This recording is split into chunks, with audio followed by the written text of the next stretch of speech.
ਸਾਰੇ ਭੈਣ ਭਰਾਵਾਂ ਨੂੰ ਜੈ ਮਸੀਹ ਦੀ। ਅੱਜ ਦੇ ਦਿਨ ਦੇ ਵਿੱਚ ਆਪ ਦਾ ਸਵਾਗਤ ਕਰਦੇ ਹਾਂ ਅਤੇ ਪ੍ਰਭੂ ਤੋਂ ਆਪ ਸਭ ਦੇ ਲਈ ਬਰਕਤ ਮੰਗਦੇ ਹਾਂ। ਪ੍ਰਭੂ ਅੱਜ ਦੇ ਦਿਨ ਦੇ ਵਿੱਚ ਜੋ ਵਚਨ ਦੇਣ ਜਾ ਰਿਹਾ ਉਸ ਦੇ ਲਈ ਅਸੀਂ ਉਸ ਤੋਂ ਪ੍ਰਾਰਥਨਾ ਕਰਕੇ ਉਸ ਦੇ ਭੇਤ ਨੂੰ ਮੰਗਾਂਗੇ। ਦਿਆਲੂ ਪ੍ਰਭੂ, ਅਸੀਂ ਤੇਰਾ ਧੰਨਵਾਦ, ਤੇਰੀ ਮਹਿਮਾ, ਤੇਰੀ ਵਡਿਆਈ ਕਰਦੇ ਹਾਂ।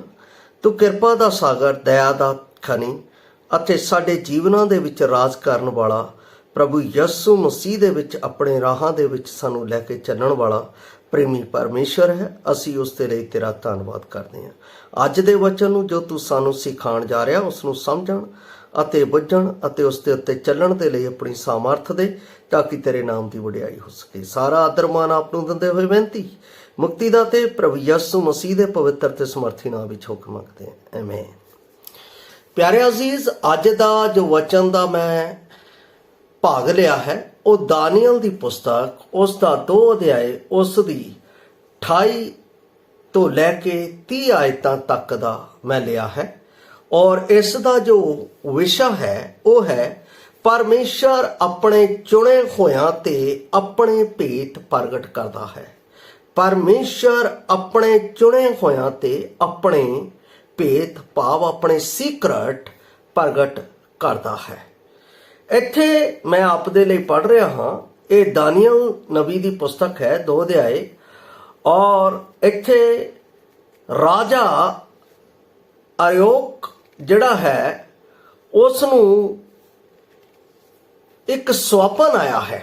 ਨਬੂਕਦਨੇਸਰ ਨੂੰ ਇੱਕ ਸੁਪਨਾ ਆਇਆ ਹੈ, ਜੋ ਸੁਪਨਾ ਕਿਸੇ ਵੀ ਉਸਦੇ ਰਾਜ ਮੰਤਰੀਆਂ ਨੂੰ ਸਮਝ ਨਹੀਂ ਆਇਆ।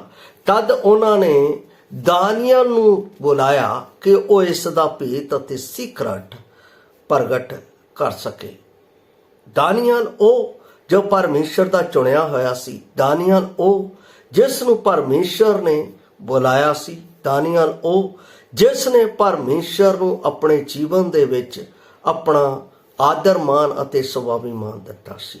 ਅਸੀਂ ਪੜ੍ਹਦੇ ਹਾਂ 28 ਤੋਂ ਲੈ ਕੇ 30 ਤੱਕ। ਇੱਥੇ ਲਿਖਿਆ ਹੈ, ਪਰ ਆਕਾਸ਼ ਉੱਤੇ ਇੱਕ ਪਰਮੇਸ਼ਰ ਹੈ ਜਿਹੜਾ ਭੇਤਾਂ ਦੀਆਂ ਗੱਲਾਂ ਪ੍ਰਗਟ ਕਰਦਾ ਹੈ ਅਤੇ ਉਹਨੇ ਮਹਾਰਾਜਾ ਨਬੂਕਦਨੇਸਰ ਦੇ ਅੱਗੇ ਪ੍ਰਗਟ ਕੀਤਾ ਹੈ ਕਿ ਅੰਤ ਦੇ ਦਿਨਾਂ ਵਿੱਚ ਕੀ ਕੁਝ ਹੋ ਜਾਵੇਗਾ। ਤੁਹਾਡਾ ਸੁਪਨਾ ਤੇ ਤੁਹਾਡੇ ਸਿਰ ਦੇ ਦਰਸ਼ਨ ਜਿਹੜੇ ਤੁਸੀਂ ਆਪਣੇ ਪਲੰਗ ਉੱਤੇ ਵੇਖੇ ਉਹ ਇਹ ਹਨ। ਹੇ ਮਹਾਰਾਜ, ਤੁਸੀਂ ਆਪਣੇ ਪਲੰਗ ਉੱਤੇ ਪਏ ਹੋਏ ਖਿਆਲ ਕੀਤਾ ਕਿ ਅਗੰਮ ਨੂੰ ਕੀ ਹੋਵੇਗਾ, ਸੋ ਉਹ ਜਿਹੜੇ ਭੇਤਾਂ ਨੂੰ ਖੋਲਣ ਵਾਲਾ ਹੈ ਉਹ ਤੁਹਾਡੇ ਉੱਤੇ ਪ੍ਰਗਟ ਕਰਦਾ ਹੈ ਕੀ ਕੁਝ ਹੋਵੇਗਾ। ਪਰ ਰਿਹਾ ਬੰਦਾ, ਇਸ ਭੇਤ ਦੇ ਮੇਰੇ ਉੱਤੇ ਪ੍ਰਗਟ ਹੋਣ ਦਾ ਕਾਰਨ ਇਹ ਨਹੀਂ ਹੈ ਮੇਰੇ ਵਿੱਚ ਕਿਸੇ ਹੋਰ ਜੀਵ ਨਾਲੋਂ ਵਧੇਰੀ ਬੁੱਧ ਹੈ, ਸਗੋਂ ਇਹ ਕਿ ਇਸ ਦਾ ਅਰਥ ਮਹਾਰਾਜੇ ਨੂੰ ਦੱਸਿਆ ਜਾਵੇ ਅਤੇ ਤੁਸੀਂ ਆਪਣੇ ਦਿਲ ਦੇ ਖਿਆਲ ਪਛਾਣੋ। ਪਿਆਰੇ ਅਜ਼ੀਜ਼, ਇਸ ਵਚਨ ਨੂੰ ਜਦੋਂ ਮੈਂ ਪੜ੍ਹਿਆ ਤਾਂ ਮੈਨੂੰ ਇਸ ਵਿੱਚ ਬਹੁਤ ਸਾਰੀਆਂ ਗੱਲਾਂ, ਬਹੁਤ ਸਾਰੇ ਭੇਤ, ਬਹੁਤ ਸਾਰੇ ਸੀਕ੍ਰੇਟ ਦਾਨੀਅਲ ਦੇ ਜੀਵਨ ਦੇ ਵਿੱਚੋਂ ਮੈਨੂੰ ਸਿੱਖਣ ਦੇ ਲਈ ਮਿਲੇ ਔਰ ਉਹ ਆਪ ਦੇ ਲਈ ਵੀ ਆਪ ਦੇ ਜੀਵਨ ਦੇ ਵਿੱਚ ਲਾਭਦਾਇਕ ਹੋ ਸਕਦੇ ਆ। ਪਹਿਲੀ ਗੱਲ, ਦਾਨੀਅਲ ਨੇ ਸੁਪਨੇ ਦਾ ਅਨੁਵਾਦ ਕਰਨ ਲਈ ਨਿੱਜੀ ਸਨਮਾਨ ਨਹੀਂ ਲਿਆ। ਨਿੱਜੀ ਸਨਮਾਨ ਨਹੀਂ ਲਿਆ। ਬਹੁਤੇ ਲੋਕ ਸਨਮਾਨ ਲੈਣ ਦੇ ਲਈ, ਆਦਰ ਲੈਣ ਦੇ ਲਈ ਗੱਲਾਂ ਕਰਦੇ ਆ ਕਿ ਮੈਨੂੰ ਰਾਜੇ ਕੋਲੋਂ ਆਹ ਕੁਝ ਮਿਲ ਜਾਊਗਾ, ਮੈਂ ਏਦਾਂ ਕਰੂੰਗਾ, ਏਦਾਂ ਕਰੂੰਗਾ। ਜਾਂ ਕਿਸੇ ਦੇ ਆਪਣੀ, ਅਗਰ ਅਸੀਂ ਆਪਣੇ ਤਰੀਕੇ ਨਾਲ ਗੱਲ ਕਰੀਏ ਤਾਂ ਚਮਚਾਗਿਰੀ ਕਰਨਾ। ਕਈ ਲੋਕ ਚਮਚਾਗਿਰੀ ਇਸ ਲਈ ਕਰਦੇ ਆ ਕਿ ਸਾਨੂੰ ਉਹਦੇ ਕੋਲੋਂ ਕੁਝ ਸਨਮਾਨ ਮਿਲ ਜਾਏਗਾ, ਕੁਝ ਸਾਨੂੰ ਵਸਤਾਂ ਮਿਲ ਜਾਣਗੀਆਂ। ਪਰ ਇਹ ਸੋਚ ਬੜੀ ਗਲਤ ਅਤੇ ਬੜੀ ਨਕੰਮੀ ਹੈ। ਮੈਂ ਦਾਨੀਅਲ ਦੇ ਜੀਵਨ ਦੇ ਵਿੱਚੋਂ ਦੇਖਿਆ, ਜਦੋਂ ਦਾਨੀਅਲ ਅਤੇ ਸ਼ਦਰਕ ਅਤੇ ਮੇਸ਼ਕ ਅਤੇ ਵੇਦਨਗੋ ਨੂੰ ਇਸਰਾਇਲ ਤੋਂ ਬਾਬੂਲ ਦੇ ਵਿੱਚ ਲਿਆਂਦਾ ਗਿਆ, ਰਾਜੇ ਨਬੂਕਦਨੇਸਰ ਦੇ ਰਾਜ ਦੇ ਵਿੱਚ, तद उन्होंने वो इसराइली उन्हां विचों लए ਜਿਹੜੇ ਕਸ਼ਤਰੀय ਸੀ, ਜਿਹੜੇ ਤਗੜੇ ਸੀ, ਜਿਹੜੇ ਬੁੱਧਵਾਨ ਸੀ, ਉਹਨਾਂ ਨੂੰ ਲਿਆ ਅਤੇ ਉਹਨਾਂ ਨੂੰ ਰਾਜੇ ਦਾ ਜੋ ਭੋਜਨ ਸੀ ਉਹ ਖਿਲਾਇਆ ਜਾਂਦਾ ਸੀ, ਤਾਂ ਕਿ ਉਹ ਰਾਜੇ ਦੇ ਰਾਜ ਦੇ ਲਈ ਲਾਭਕਾਰੀ ਸਿੱਧ ਹੋ ਸਕਣ। ਪਰ ਜਦੋਂ ਅਸੀਂ ਇੱਕ ਅਧਿਆਏ ਪੜ੍ਹੀਏ ਦਾਨੀਅਲ ਦਾ, ਤਾਂ ਦਾਨੀਅਲ ਨੇ ਉਹਨਾਂ ਦੇ ਖਾਣੇ ਦੇ ਉੱਤੇ ਸਮਝੌਤਾ ਨਹੀਂ ਕੀਤਾ। ਅਸੀਂ ਇਹ ਚੀਜ਼ ਦੇਖਦੇ ਹਾਂ ਕਿ ਉਹਨੇ ਉੱਥੇ ਰਾਜੇ ਦੇ ਖਾਣੇ ਦੇ ਵਿੱਚੋਂ ਵੀ ਆਪਣੇ ਜੀਵਨ ਦੇ ਵਿੱਚ ਸਨਮਾਨ ਨਹੀਂ ਲਿਆ। ਉਹਨੇ ਸਿਰਫ ਇੱਕ ਬਹੁਤ ਖਾਸ ਗੱਲ ਕੀਤੀ ਹੈ। ਉਹ ਗੱਲ ਮੈਨੂੰ ਬਹੁਤ ਆਦਰਯੋਗ ਔਰ ਆਪ ਨੂੰ ਵੀ ਆਦਰਯੋਗ ਲੱਗੇਗੀ। ਉਹ ਕੀ ਹੈ? ਉਹਨੇ ਆਪਣੇ ਪਰਮੇਸ਼ਵਰ ਨੂੰ ਹੀ ਆਪਣੇ ਜੀਵਨ ਦੇ ਵਿੱਚ ਉੱਚਾ ਕੀਤਾ। ਉਹਨੇ ਜੋ ਉਹਦਾ ਸਨਮਾਨ ਸੀ ਉਹ ਸਾਰਾ ਪਰਮੇਸ਼ਵਰ ਨੂੰ ਦਿੱਤਾ। ਉਹਨੇ ਉਸ ਰਾਜ ਦੇ ਮੰਤਰੀ ਨੂੰ, ਜਿਨ੍ਹਾਂ ਨੂੰ ਡਿਊਟੀ ਲਾਈ ਹੋਈ ਸੀ, ਉਹਨਾਂ ਨੂੰ ਕਿਹਾ ਤੁਸੀਂ 10 ਦਿਨ ਤੱਕ ਤਾਂ ਸਾਨੂੰ ਪਰਖੋ। ਜੇ ਸਾਡੇ ਚਿਹਰੇ ਦੇ ਵਿੱਚ, ਸਾਡੀ ਸਿਹਤ ਦੇ ਵਿੱਚ, ਸਾਡੇ ਬੋਲਣ ਦੇ ਵਿੱਚ, ਸਾਡੇ ਸੋਚਣ ਦੇ ਵਿੱਚ ਕੋਈ ਵੀ ਫਰਕ ਆਇਆ ਤਾਂ ਜਿੱਦਾਂ ਤੁਸੀਂ ਕਹੋਗੇ ਅਸੀਂ ਉੱਦਾਂ ਕਰਾਂਗੇ। ਸਾਡਾ ਪਰਮੇਸ਼ਵਰ ਇਹਨਾਂ ਨਾਲੋਂ ਵੀ ਜ਼ਿਆਦਾ ਬੁੱਧੀਮਾਨ ਸਾਨੂੰ ਬਣਾਵੇਗਾ, ਇਹਨਾਂ ਨਾਲੋਂ ਵੀ ਜ਼ਿਆਦਾ ਕਸ਼ਤਰੀਆ ਬਣਾਵੇਗਾ। ਉਹਨਾਂ ਨੂੰ ਆਪਣੇ ਪਰਮੇਸ਼ਵਰ ਤੇ ਭਰੋਸਾ ਸੀ। ਪਰਮੇਸ਼ਵਰ ਆਪਣੇ ਭੇਤ ਉਹਨਾਂ ਦੇ ਉੱਤੇ ਪ੍ਰਗਟ ਕਰਦਾ ਹੈ ਜਿਹੜੇ ਉਹਦੇ ਚੁਣੇ ਹੋਏ ਆ। ਪਹਿਲੀ ਗੱਲ ਯਾਦ ਰੱਖਣਾ, ਪਰਮੇਸ਼ਵਰ ਦਾ ਸੀਕਰਟ ਉਹਨਾਂ ਦੇ ਉੱਤੇ ਪ੍ਰਗਟ ਹੈ ਜਿਹੜੇ ਪਰਮੇਸ਼ਵਰ ਦੇ ਚੁਣੇ ਹੋਏ ਆ। ਚੁਣੇ ਹੋਇਆਂ ਦੇ ਵਿੱਚ ਕੀ ਅਸੀਂ ਦੇਖਦੇ ਹਾਂ? ਨੰਬਰ 1, ਉਹ ਪਰਮੇਸ਼ਵਰ ਨੂੰ ਆਦਰ ਦਿੰਦੇ ਆ। ਉਹ ਪਰਮੇਸ਼ਵਰ ਨੂੰ ਆਦਰ ਦਿੰਦੇ ਆ। ਮੈਂ ਇੱਕ ਗੱਲ ਆਪ ਦੇ ਲਈ ਪੜ੍ਹਨਾ ਚਾਹੁੰਦਾ ਹਾਂ। ਉਤਪਤ ਦੀ ਪੁਸਤਕ ਉਸ ਦਾ 40 ਅਧਿਆਏ ਉਸ ਦੀ 8 ਆਇਤ ਦੇ ਵਿੱਚ ਪਰਮੇਸ਼ਵਰ ਦਾ ਦਾਸ ਯੂਸਫ ਜੋ ਕਿ ਵੇਚਿਆ ਗਿਆ ਸੀ, ਉਸ ਨੇ ਕੀ ਕਿਹਾ? ਜਦੋਂ ਉਸ ਸਮੇਂ ਵੀ ਰਾਜੇ ਦੇ ਜੀਵਨ ਦੇ ਵਿੱਚ ਸੌਪਨ ਆਇਆ, ਉਸ ਦਾ ਕੋਈ ਅਰਥ ਨਹੀਂ ਦੱਸ ਸਕਿਆ, ਤਦ ਯੂਸਫ ਨੂੰ ਉਸ ਦੇ ਕੋਲ ਲਿਆਂਦਾ ਗਿਆ। ਤਾਂ ਮੈਂ ਆਪ ਨੂੰ ਉਹਦੇ ਲਈ ਵੀ ਪੜ੍ਹ ਰਿਹਾ। ਇੱਥੇ 8 ਦੇ ਵਿੱਚ ਕਹਿੰਦਾ, ਤਾਂ ਉਹਨਾਂ ਨੇ ਉਸ ਨੂੰ ਆਖਿਆ ਅਸਾਂ ਇੱਕ ਸੁਪਨਾ ਡਿੱਠਾ ਹੈ ਜਿਸ ਦਾ ਅਰਥ ਕਰਨ ਵਾਲਾ ਕੋਈ ਨਹੀਂ। ਤਾਂ ਯੂਸਫ ਨੇ ਉਹਨਾਂ ਨੂੰ ਆਖਿਆ ਕਿ ਅਰਥ ਕਰਨਾ ਪਰਮੇਸ਼ਰ ਦਾ ਕੰਮ ਨੇ, ਤੁਸੀਂ ਮੈਨੂੰ ਦੱਸੋ। ਇਹਦਾ ਮਤਲਬ ਪਰਮੇਸ਼ਰ ਦਾ ਭੇਤ ਉਸ ਵਿਅਕਤੀ ਤੇ ਪ੍ਰਗਟ ਹੁੰਦਾ ਹੈ। ਪਹਿਲੀ ਗੱਲ, ਜਿਹੜਾ ਚੁਣਿਆ ਹੋਇਆ ਹੈ।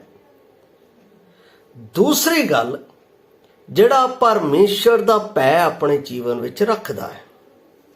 ਪਰਮੇਸ਼ਰ ਦਾ ਭੈ ਆਪਣੇ ਜੀਵਨ ਵਿੱਚ ਰੱਖਦਾ, ਉਹਦੇ ਜੀਵਨ ਦੇ ਵਿੱਚ ਪਰਮੇਸ਼ਵਰ ਹਰ ਇੱਕ ਸੀਕਰਟ ਪ੍ਰਗਟ ਕਰ ਦਿੰਦਾ ਹੈ। ਤੀਸਰੀ ਗੱਲ, ਉਹ ਹਮੇਸ਼ਾ ਪਰਮੇਸ਼ਰ ਦੇ ਸਾਹਮਣੇ ਸੱਚਾ ਰਹਿੰਦਾ ਹੈ। ਸੱਚਾ ਰਹਿੰਦਾ ਹੈ ਅਤੇ ਡਰਦਾ ਅਤੇ ਕੰਬਦਾ ਰਹਿੰਦਾ ਹੈ।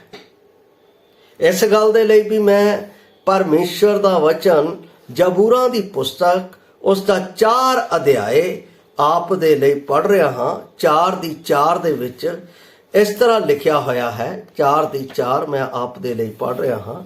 ਜ਼ਬੂਰਾਂ ਦੀ ਪੋਥੀ 4 ਦਾ 4 ਦੇ ਵਿੱਚ ਕੁਛ ਇਸ ਤਰ੍ਹਾਂ ਲਿਖਿਆ ਹੈ। ਕਹਿੰਦਾ ਹੈ, ਮੈਂ ਇਸ ਨੂੰ 3 ਆਇਤ ਤੋਂ ਪੜ੍ਹਾਂਗਾ। ਲਿਖਿਆ ਹੈ, ਪਰ ਇਹ ਜਾਣੋ ਭਾਈ ਯਹੋਵਾ ਨੇ ਸੰਤ ਜਨ ਨੂੰ ਆਪਣੇ ਲਈ ਵੱਖਰਾ ਕਰ ਰੱਖਿਆ ਹੈ। ਭੇਤ ਕਰਨ ਵਾਲੇ ਨੂੰ, ਭੇਤ ਦੱਸਣ ਵਾਲੇ ਨੂੰ ਉਹਨੇ ਸੰਸਾਰ ਤੋਂ ਵੱਖਰਾ ਰੱਖਿਆ। ਦਾਨੀਅਲ ਨੇ ਆਪਣੇ ਆਪ ਨੂੰ ਰਾਜੇ ਦੇ ਆਪਣਾ ਖੋਜੀਆਂ ਤੋਂ, ਰਾਜੇ ਦੇ ਮੰਤਰੀਆਂ ਤੋਂ, ਰਾਜੇ ਦੇ ਖਾਣੇ ਤੋਂ, ਰਾਜੇ ਦੇ ਐਸ਼ ਆਰਾਮ ਤੋਂ ਵੱਖਰਾ ਕਰ ਲਿਆ। ਇੱਥੇ ਉਹੀ ਕਹਿ ਰਿਹਾ ਹੈ, ਭਾਈ ਇਹ ਜਾਣੋ, ਯਹੋਵਾ ਨੇ ਸੰਤ ਜਨ ਨੂੰ ਆਪਣੇ ਲਈ ਵੱਖਰਾ ਕਰ ਰੱਖਿਆ ਹੈ। ਜਦੋਂ ਮੈਂ ਉਹਨੂੰ ਪੁਕਾਰਾਂ ਤਾਂ ਯਹੋਵਾ ਮੇਰੀ ਸੁਣ ਲਵੇਗਾ। ਕੰਬ ਜਾਓ ਅਰ ਪਾਪ ਨਾ ਕਰੋ। ਆਪਣੇ ਬਿਸਤਰਿਆਂ ਉੱਤੇ ਆਪਣੇ ਮਨਾਂ ਵਿੱਚ ਸੋਚੋ ਅਤੇ ਚੁੱਪਚਾਪ ਰਹੋ। ਸਾਲਾ ਇਹਦਾ ਮਤਲਬ ਜਿਹੜਾ ਪਰਮੇਸ਼ਰ ਦਾ ਚੁਣਿਆ ਹੋਇਆ ਹੈ ਉਹ ਪਰਮੇਸ਼ਰ ਦਾ ਭੈ ਆਪਣੇ ਵਿੱਚ ਰੱਖਦਾ ਹੈ। ਦੂਸਰੀ ਗੱਲ, ਉਹ ਚੁੱਪਚਾਪ ਪਰਮੇਸ਼ਰ ਦੀ ਸੁਣਦਾ ਹੈ। ਤੀਸਰੀ ਗੱਲ, ਜੋ ਪਰਮੇਸ਼ਰ ਕਹਿੰਦਾ ਹੈ ਉਹੀ ਦੱਸਦਾ, ਆਪਣੇ ਕੋਲੋਂ ਕੁਝ ਨਹੀਂ ਦੱਸਦਾ। ਇਹ ਸੱਚ ਹੈ ਪਰਮੇਸ਼ਰ ਦੇ ਭੇਤ ਪ੍ਰਗਟ ਕਰਨ ਵਾਲਿਆਂ ਦੇ ਉੱਤੇ।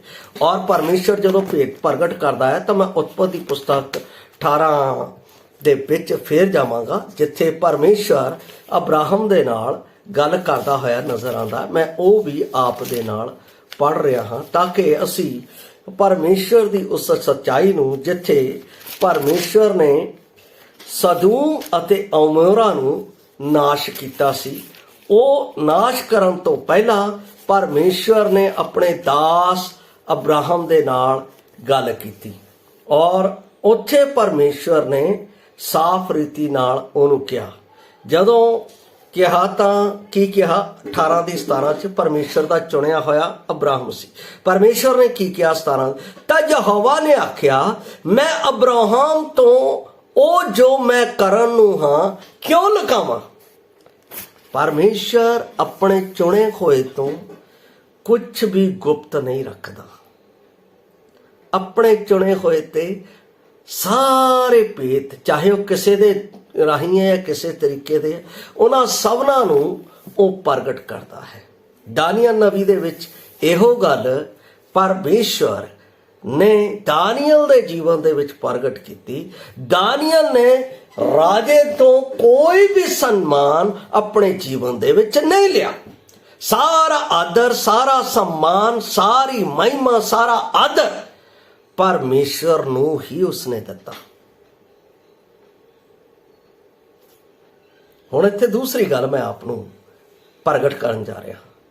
ਇਹ ਬੜੀ ਮਹਿਮਾ ਦੀ ਗੱਲ ਹੈ, ਇਹ ਬੜੀ ਆਦਰ ਦੀ। ਇੱਥੇ ਦਾਨੀਅਲ ਦੇ ਜੀਵਨ ਦੇ ਵਿੱਚ ਭੇਤ ਪ੍ਰਗਟ ਕੀਤਾ ਗਿਆ।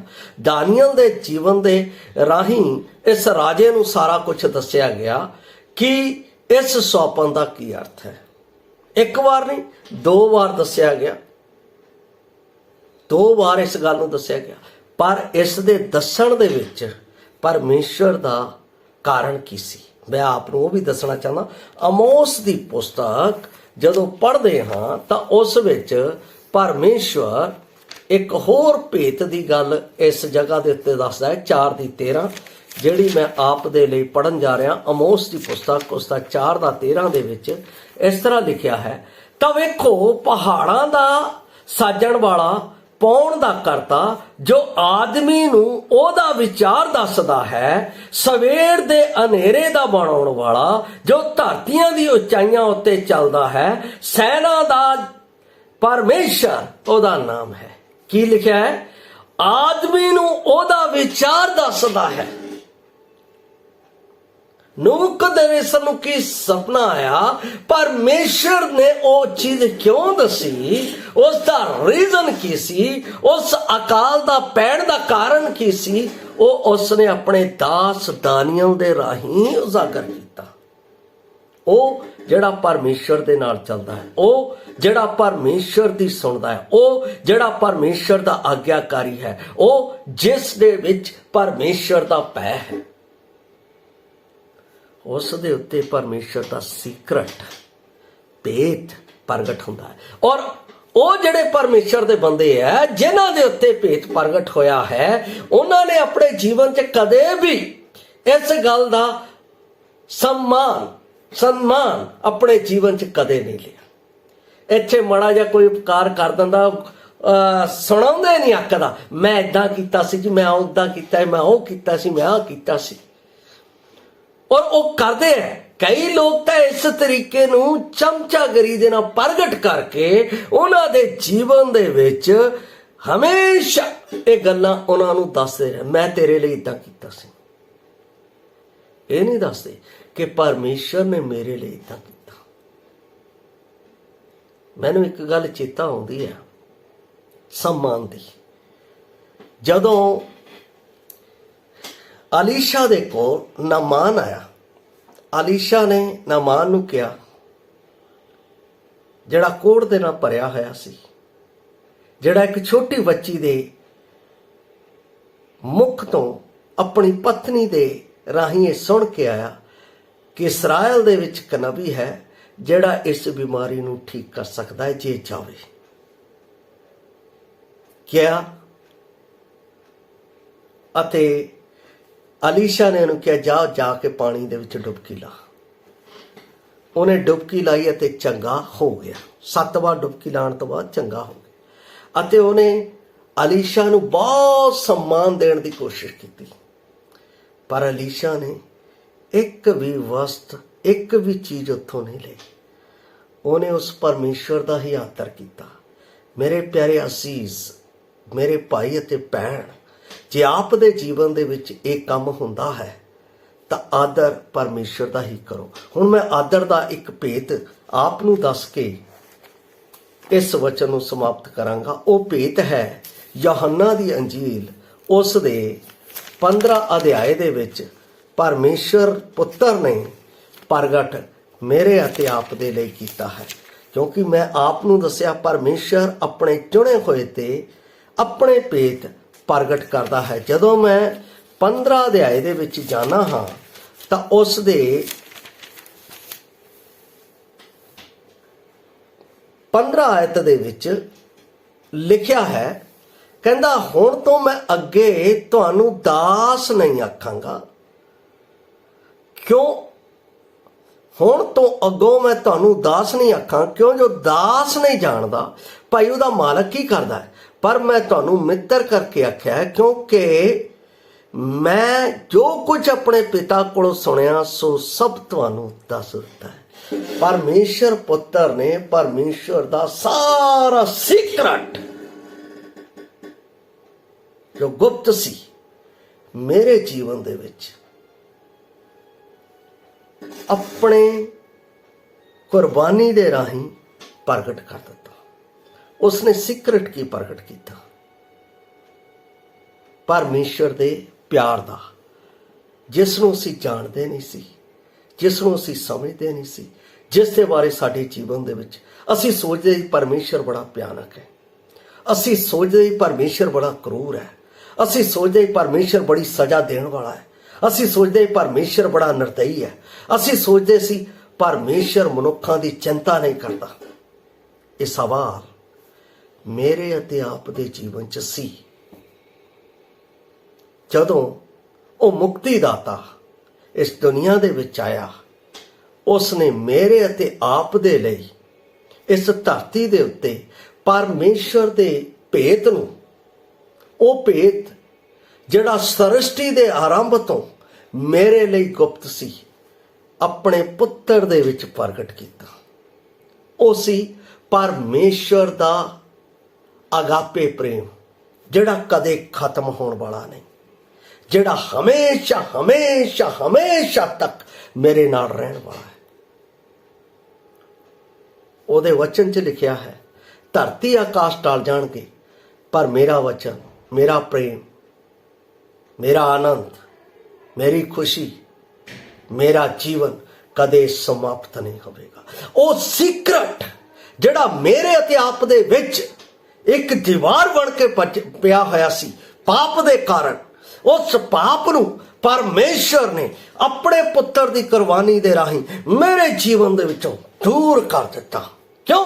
क्योंकि परमेश्वर ने मैनू अते आप नूं सृष्टि की रचना तो पहला ही चुनिया होया सी। इसलिए उसने इस भेत नूं मेरे जीवन दे विच अपने पुत्र प्रभु यीशु मसीह दे राही प्रगट कर दिता कि मैं उस उत्ते नेचा करके परमेश्वर दे उस राज दा अधिकारी बना, जिस दे लई उसने अपने पुत्र नूं इस धरती दे उत्ते मेरे पाप नूं मिटाउण दे लई कालवरी क्रूस के उत्ते ढा दिता। अज जो कोई यीशु मसीह के उत्ते विश्वास करता है, अज जो कोई यीशु मसीह के उत्ते नेचा करता है, परमेश्वर अते ਮਨੁੱਖ ਦੇ ਵਿਚਕਾਰ ਜਿਹੜੀ ਪਾਪ ਦੀ ਦੀਵਾਰ ਹੈ ਉਹ ਹਟ ਜਾਂਦੀ ਹੈ ਅਤੇ ਉਸ ਦਾ ਮੇਲ ਪਰਮੇਸ਼ਰ ਨਾਲ ਹੋ ਜਾਂਦਾ ਹੈ। ਭਾਵ ਉਹ ਪਰਮੇਸ਼ਰ ਦੇ ਪ੍ਰੇਮ ਨਾਲ ਮਿਲ ਜਾਂਦਾ ਹੈ, ਭਾਵ ਉਹ ਪਰਮੇਸ਼ਰ ਦੀ ਪਵਿੱਤਰਤਾ ਨਾਲ ਮਿਲ ਜਾਂਦਾ ਹੈ, ਭਾਵ ਉਹ ਪਰਮੇਸ਼ਰ ਦੀ ਸੱਚਾਈ ਦੇ ਵਿੱਚ ਰਲ ਜਾਂਦਾ ਹੈ, ਭਾਵ ਉਹ ਪਰਮੇਸ਼ਰ ਦੀ ਧਾਰਮਿਕਤਾ ਨੂੰ ਜਿਹੜੀ ਸਹੀ ਅਤੇ ਸਿੱਧਾ ਸੰਬੰਧ ਰੱਖਦੀ ਹੈ ਉਸ ਦੇ ਨਾਲ ਭਰਪੂਰ ਹੋ ਜਾਂਦਾ ਹੈ। ਪਿਆਰੇ ਅਜ਼ੀਜ਼, ਇਹ ਪਰਮੇਸ਼ਰ ਦੇ ਚੁਣੇ ਹੋਏ ਦੇ ਉੱਤੇ ਪਰਮੇਸ਼ਰ ਦਾ ਆਪਣਾ ਭੇਤ ਉਹਦੇ ਪੁੱਤਰ ਦੇ ਰਾਹੀਂ ਪ੍ਰਗਟ ਕਰਨਾ ਹੈ। ਕਿੰਨੀ ਅਦਭੁਤ ਗੱਲ ਹੈ। ਦਾਨੀਏਲ ਦੇ ਜੀਵਨ ਦੇ ਵਿੱਚ ਪ੍ਰਗਟ ਕੀਤਾ ਗਿਆ। ਦਾਨੀਏਲ ਨੇ ਸਮਾਨ ਨਹੀਂ, ਜਦੋਂ ਪਰਮੇਸ਼ਰ ਪੁੱਤਰ ਨੇ ਇਹ ਭੇਤ ਪ੍ਰਗਟ ਕੀਤਾ ਤਾਂ ਉਸਨੇ ਵੀ ਆਪਣੇ ਜੀਵਨ 'ਚ ਸਮਾਨ ਨਹੀਂ ਲਿਆ। ਉਸਨੇ ਇਹ ਨਹੀਂ ਕਿਹਾ ਬੇਟਾ ਮੈਂ ਦੇਖ ਪਾਪੀਆਂ ਦੇ ਲਈ ਆਪਣੀ ਜਾਨ ਦਿੱਤੀ, ਨਥਿੰਗ ਐਲਸ। ਲਿਖਿਆ ਉਹਨੇ ਸਾਡੇ ਪਾਪ ਚੁੱਕੇ ਅਤੇ ਪਿਛਾਂ ਸੁੱਟ ਦਿੱਤੇ, ਮੁੜ ਕੇ ਰਿਮੈਂਬਰ ਨਹੀਂ ਕੀਤਾ ਮੈਂ ਕਿੱਦਾਂ ਦਾ ਸੀ। ਇਸੇ ਕਰਕੇ ਬਾਈਬਲ ਦੇ ਵਿੱਚ ਲਿਖਿਆ ਹੈ ਉਹਨੂੰ ਸਨਮਾਨ ਪਰਮੇਸ਼ਰ ਨੇ ਦਿੱਤਾ, ਉਹਨੂੰ ਆਦਰ ਪਰਮੇਸ਼ਰ ਨੇ ਦਿੱਤਾ, ਉਹਨੂੰ ਮਹਿਮਾ ਪਰਮੇਸ਼ਰ ਨੇ ਦਿੱਤੀ। ਲਿਖਿਆ ਉਹ ਨਾਮ ਫਿਲਿੱਪੀਆਂ ਦੀ ਪੁਸਤਕ ਜਦੋਂ ਅਸੀਂ ਉਹਦਾ 2 ਅਧਿਆਏ ਉਸ ਦੀ 9, 10, 11 ਵਿੱਚ ਪੜ੍ਹਦੇ, ਕਹਿੰਦਾ ਉਹਨੂੰ ਉਹ ਨਾਮ ਦਿੱਤਾ ਗਿਆ ਜਿਹੜਾ ਸਭ ਨਾਮਾਂ ਤੋਂ ਉਚੇਰਾ ਹੈ, ਸਭ ਨਾਮਾਂ ਤੋਂ ਉੱਤਮ ਹੈ। ਇਹਦਾ ਮਤਲਬ ਸਨਮਾਨ, ਉਹ ਆਦਰ ਪਰਮੇਸ਼ਰ ਦਿੰਦਾ ਹੈ। ਪਿਆਰੇ ਅਜ਼ੀਜ਼, ਅਗਰ ਅੱਜ ਅਸੀਂ ਖੁਸ਼ਖਬਰੀ ਆਪ ਦੇ ਨਾਲ ਪਰਮੇਸ਼ਰ ਦੇ ਭੇਤ ਦੀ ਆਪ ਨੂੰ ਦੇ ਰਹੇ ਹਾਂ ਤਾਂ ਇਹਦਾ ਅਸੀਂ ਸਨਮਾਨ ਨਹੀਂ, ਇਹਦਾ ਸਨਮਾਨ ਉਹ ਪਰਮੇਸ਼ਰ ਹੀ ਦੇਗਾ। ਉਹਦਾ ਸਾਨੂੰ ਆਦਰ ਉਹ ਪਰਮੇਸ਼ਰ ਦੇਗਾ। ਜਦੋਂ ਅਸੀਂ ਵਧਣਾ ਤੇ ਜਾਵਾਂਗੇ ਤਦ ਉਹ ਕਹੇਗਾ ਐ ਮੇਰੇ ਵਿਸ਼ਵਾਸਯੋਗ ਵਿਸ਼ਵਾਸੀਆ, ਇਹ ਸਵਰਗ ਰਾਜ ਤੇਰਾ ਹੈ, ਮੇਰੇ ਸੱਜੇ ਹੱਥ ਵਿਰਾਜਮਾਨ। ਕਿੰਨੀ ਆਦਰ ਦੀ ਗੱਲ ਹੋਵੇਗੀ, ਕਿੰਨੀ ਮਾਣ ਦੀ ਗੱਲ ਹੋਵੇਗੀ।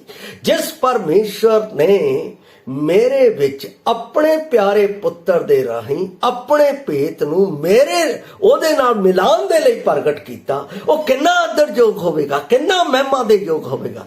ਇਸ ਲਈ ਜਦੋਂ ਅਸੀਂ ਉਸ ਦੇ ਉੱਤੇ ਨਿਹਚਾ ਕਰਦੇ ਹਾਂ, ਜਦੋਂ ਅਸੀਂ ਉਸ ਦੇ ਉੱਤੇ ਵਿਸ਼ਵਾਸ ਕਰਦੇ ਹਾਂ ਤਾਂ ਪਰਮੇਸ਼ਰ ਆਪਣੇ ਹਰ ਇੱਕ ਭੇਤ ਨੂੰ, ਜਿਸ ਤਰ੍ਹਾਂ ਉਸਨੇ ਅਬਰਾਹਮ ਦੇ ਜੀਵਨ ਦੇ ਵਿੱਚ ਪ੍ਰਗਟ ਕੀਤਾ, ਜਿਸ ਤਰ੍ਹਾਂ ਉਸਨੇ ਯਾਕੂਬ ਦੇ ਜੀਵਨ ਦੇ ਵਿੱਚ ਪ੍ਰਗਟ ਕੀਤਾ, ਜਿਸ ਤਰ੍ਹਾਂ ਉਸਨੇ ਇਸਹਾਕ ਦੇ ਜੀਵਨ ਦੇ ਵਿੱਚ ਪ੍ਰਗਟ ਕੀਤਾ, ਜਿਸ ਤਰ੍ਹਾਂ ਉਸਨੇ ਨਬੀਆਂ ਦੇ ਜੀਵਨ ਦੇ ਵਿੱਚ ਪ੍ਰਗਟ ਕੀਤਾ, ਜਿਸ ਤਰ੍ਹਾਂ ਉਸਨੇ ਆਪਣੇ ਚੇਲਿਆਂ ਦੇ ਜੀਵਨ ਦੇ ਵਿੱਚ ਪ੍ਰਗਟ ਕੀਤਾ, ਉਸੇ ਤਰ੍ਹਾਂ ਉਹ ਅੱਜ ਮੇਰੇ ਅਤੇ ਆਪ ਦੇ ਵਿੱਚ ਵੀ ਪ੍ਰਗਟ ਕਰੇਗਾ, ਬਸ਼ਰਤ ਅਸੀਂ ਉਸ ਦੇ ਪੁੱਤਰ ਦੇ ਉੱਤੇ, ਜਿਸ ਨੇ ਆਪਣੇ ਸਾਰੇ ਭੇਤ ਸਾਡੇ ਵਿੱਚ ਉਜਾਗਰ ਕਰ ਦਿੱਤੇ ਕਲਵਰੀ ਕਰੂਸ ਦੇ ਉੱਤੇ, ਉਸ ਉੱਤੇ ਨਿਹਚਾ ਕਰੀਏ ਤੇ ਅਸੀਂ ਉਸ ਦੇ ਸਾਰੇ ਭੇਤਾਂ ਨੂੰ ਜਾਣਦੇ ਹੋਏ ਉਸ ਨੂੰ ਆਦਰ ਸਤਿਕਾਰ ਦਈਏ ਤਾਂ ਉਹ ਸਾਨੂੰ ਆਪਣਾ ਆਦਰ ਸਤਿਕਾਰ ਦੇਵੇਗਾ। ਸੱਚਮੁੱਚ ਉਹ ਪਰਮੇਸ਼ਰ ਮੇਰੇ ਅਤੇ ਆਪ ਦੇ ਉੱਤੇ ਭੇਤ ਪ੍ਰਗਟ ਕਰਨ ਵਾਲਾ ਹੈ।